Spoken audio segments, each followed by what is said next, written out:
The junior heavyweights continue to take flight as whoa, we're halfway there. The finals are just over there. We will make it, this I swear. Whoa. Okay, enough of that. I'm John Renton with my review. New Japan Pro Wrestling's Best of Super Juniors 29 Night 5 and 6 events.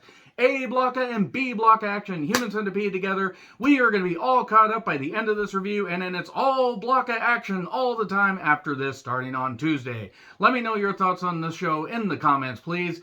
And how do you think the tournament's going so far? There were a couple good matches on both nights, but overall, this is kind of where the tournament enters a bit of a lull.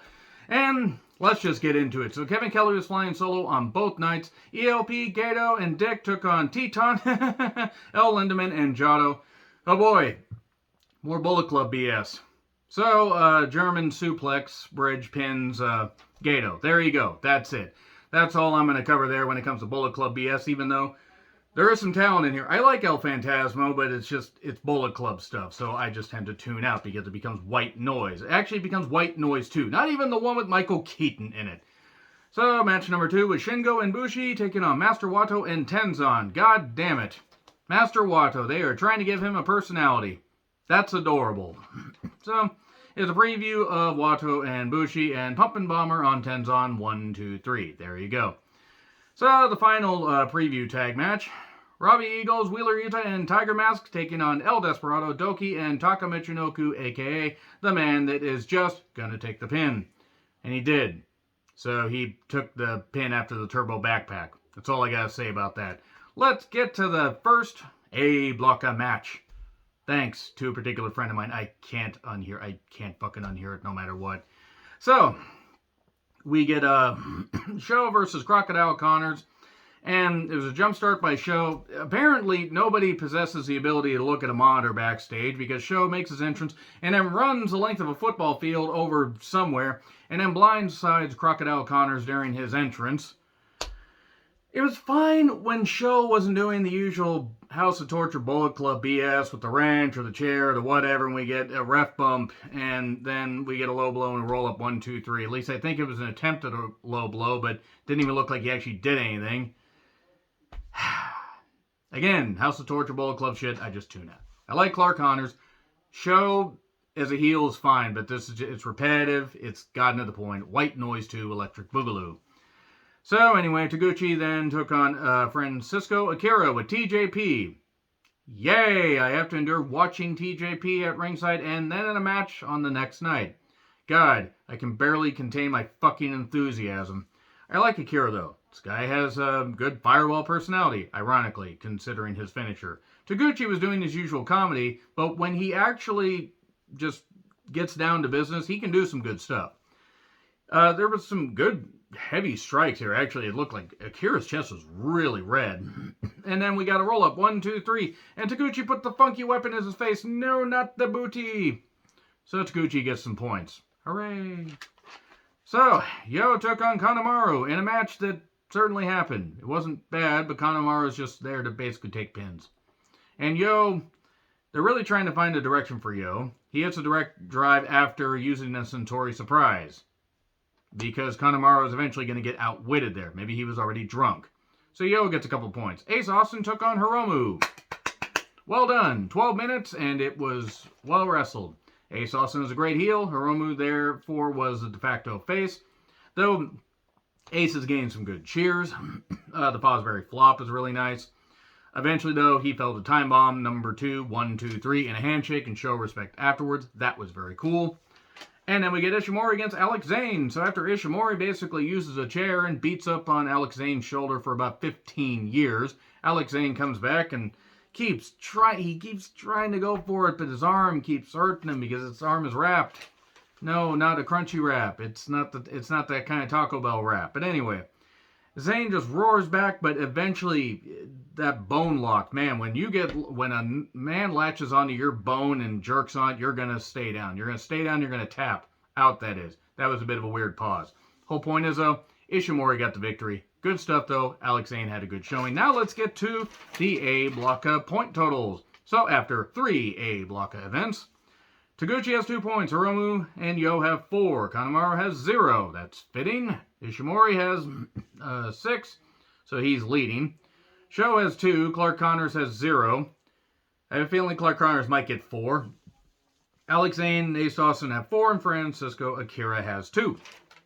B blocker time. Zane, Ace Austin, Crocodile Clark Connors, that is. That's no knife. And Tiger Mask took on Taguchi, Yo, Tenzan, and Jado. Gee, I wonder who's taking the pin. Could it be the guy that can barely move? That's not named Tenzan. Jado took the pin after the cinnamon twist. Wasn't bad. I think the entrances took as long as the actual match, to be perfectly honest. And Ishimori and Gato took on Sho and Dick Togo. Fuck off. Bone lock on Dick. Got the bone on him. They locked onto Dick's bone and they just kept tapping into Dick's bone repeatedly, just gripping it. Might as well make this as gross as possible. Dick Togo tapped out. He just couldn't stand his bone being seized. Non-Riff Tracks fans have no fucking idea what I'm talking about. But yeah, Ishimori and Gato get a victory. In a match that certainly existed. Thank fuck we're getting to just all block of matches after this. Because I get that they're trying to do some storylines. Because we're heading into Dominion in about 3 weeks. Where they're going to do something really stupid with the IWGP World Heavyweight Championship. And it's going to make the G1 interesting. It just won't make it interesting once they face the champion. Jay White's going to win, by the way. If he doesn't, I will be surprised. So, Shingo and Hiromu took on Konomaru and Taka Michinoku. Pump and Bomber on Taka 4-3. There you go. Moving on. Standoff, by the way, with the drink, the Centauri surprise in the book. And oh no, they took Hiromu's book. Take a look. It's in a book. Hiromu's Rainbow. Now I demand that Hiromu Takahashi does a Japanese version of that. That would be him doing a Japanese version of Reading Rainbow. It would be really cool. Doki took on Robbie Eagles. Match had good pace, good submission work, good. You know, both these guys, even though they're junior heavyweights as far as size, are more mat-based. And that's not the worst thing in the world. I've seen Eagles work, and he can do some dives, but he's best on the mat. And he did some good knee focus, and eventually got the win with the Ron Miller special. So Doki tapped out, but good match. Now we get El Lindemann versus TJP. Look, TJP can work. He also is a fucking idiot, and I tend to just tune out anything that he does. Besides saying, oh yeah, he can work good. Yeah, congratulations. A lot of people can be good utility players and be good players on a baseball team or be good players on a football team. That doesn't mean that you really want to watch them. It just means that you know they exist. Unfortunately, in the case of TJP. German suplex bridge for 3 in about 11 minutes. Good on El Lindemann for winning. Maybe TJP can mask his pain, because he sure won't mask his fucking face. If you know, you know. Bushi took on Master Wato. It wasn't dull, and it was over 9 minutes. Wato needs to stop trying to have personality. Just hit shit. I mean, don't just do flippy shit, add psychology, but whatever. I don't hate Master Wato, but just once the bell rings, it's like, I don't know. It just, something's not clicking with this guy. MX for 3. It was fine. It was fine for what it was. ELP took on Teton. Hey, antics from ELP, from TLP, from ELP, and then the rope walking action. Teton actually got to show. I'm sorry, trying not to laugh at the term Teton or the wording of Teton. Tornado DDT, top rope ice, Asai moonsault, a nice double stomp. Ouch. At one point, ELP kept untying the mask and everything, but if you remove the mask of a masked wrestler in New Japan, it is a DQ.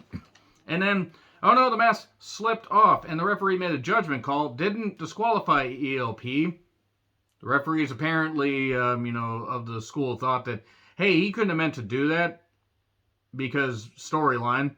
And then we get the kick, CR2, 1, 2, 3, because Teton got his mask back on. That's a nice little bit of story, I guess, but whatever. Bullet Club stuff.